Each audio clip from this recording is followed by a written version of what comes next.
Absolutely. You got to pay it forward, bro. My approach was just different, bro. A lot of people in there, I felt like where we came from in that place, it was like they were just happy to be there in the moment. I wasn't supposed to be there at all. And so my perspective was crazy. I told you the story on the joint when I came in first day of school, first day of work. They're going around the room. I'm from Buffalo. I'm from this one. I'm from Mm-hmm. Jackson State. I'm from all these different universities. I raised my hand. I said, I'm Jarrett Thomas from the Bronx, and I'm going to be a top seller here. Because it was either that or go back to BBQ smelling like ribs, or even worse, going back to the streets. And I wasn't doing that with a 1-year-old. So the fact that they let me in the door, I said, I'm gonna learn this business. I'm gonna love the business. I'm gonna outwork. You can do a lot of things, but you're not gonna outwork me. You're not gonna outthink me. There you go. Two things I can control based on what I do. And so that was my mindset going in. I don't even know what made me say that, bro, but that's how I felt. And Tommy Master, people was laughing at me. Tommy Master, he looked at me like, damn, I never heard that in a training Mm-hmm. room like that. Mm-hmm. That's Mm-hmm. different. And 6 months later, we were that. 6 Yeah. months later, right? Because when people went home, I'm staying there, right? They're trying to beat that rush hour. I'm trying to make the next call. I want to be on the board.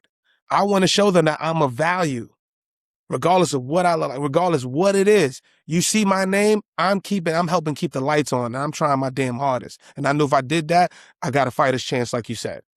Yeah. Yeah. Let's keep it a bean and give it perspective, because I know we're talking about this and some people may go, well, I mean, why y'all going on about it?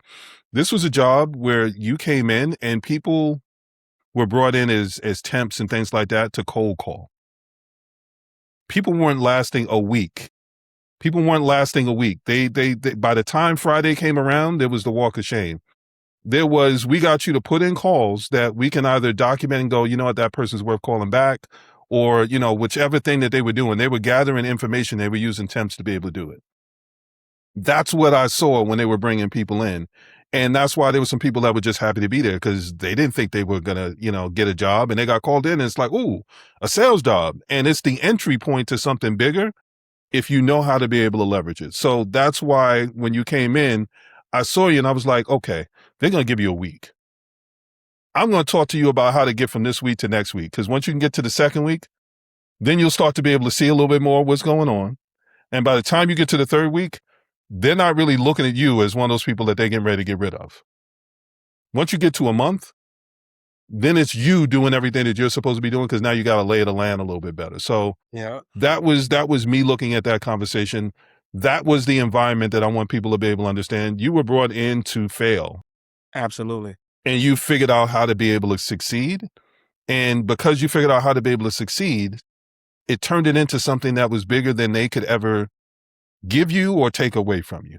Because look at where you're at now. They empowered me, bro. It was a boiler room. They empowered me.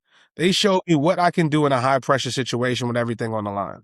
If I'm saying I want to feed my son, that was my first salary position. When I actually got to that month mark or 2-month mark or whatever it was, that was my first salary position in my life. I wasn't letting that go for anybody, right? And it just was going to be hustle, hustle. But you know what I ended up learning in that was, how bad did I want it? Yes. What am I willing to do for success, right? How many no's am I willing to hear to get that one yes, right? And all of that is perspective. Some people are going to sales jobs, especially if you're cold calling, you get 10 no's and you're already discouraged, instead of realizing that's just part of the process. Part of the problem. Maybe I called the wrong person. Sometimes it's luck. Sometimes you call that right person on the first call. Sometimes it takes 679 calls to get to that person. Whatever it is, I'm going to get to that person no matter what.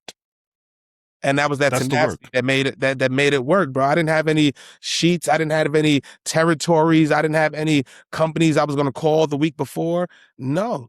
And I was just ballsy enough to call the people. I was ballsy enough to call the CEO, even though I'm wet behind the ears. But I'm personable enough to keep their attention just for a little bit, to bring a little bit of value so we can have a larger conversation.